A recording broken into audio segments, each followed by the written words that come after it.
On November 29, 1948, Australia did not simply launch a new automobile.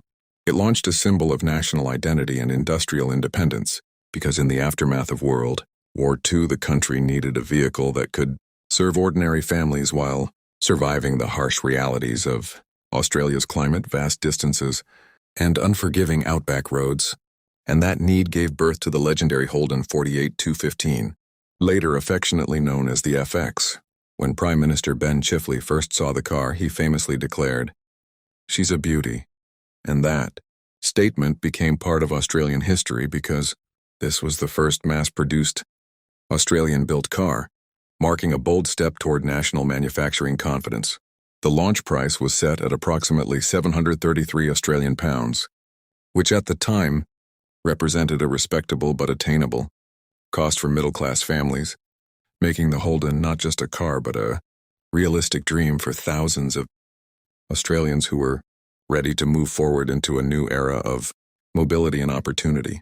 Australia has never been an easy country for automobiles, with its rough gravel roads, extreme summer heat, and long remote journeys demanding durability above all else. And that is exactly why the Holden FX was engineered with strength, practicality, and resilience in mind, so that it could perform just as confidently in rural outback tracks as it did on growing suburban streets. Under the hood sat a 2.15-liter inline, six-cylinder gray engine producing around 60 horsepower.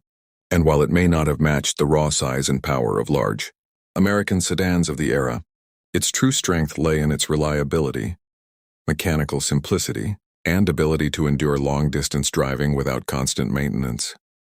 Its advanced monocoque body construction, where the body and chassis were integrated into a single structural unit, was considered modern engineering for its time.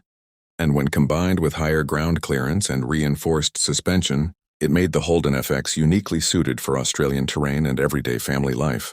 What makes the story even more fascinating is that the Holden was developed under the guidance of General Motors, and the original design concept had initially been intended for Chevrolet in the United States, but it was rejected in America for being too small for that market, which ultimately opened the door for Australian engineers to refine, adapt, and transform the platform into something perfectly suited for their own nation.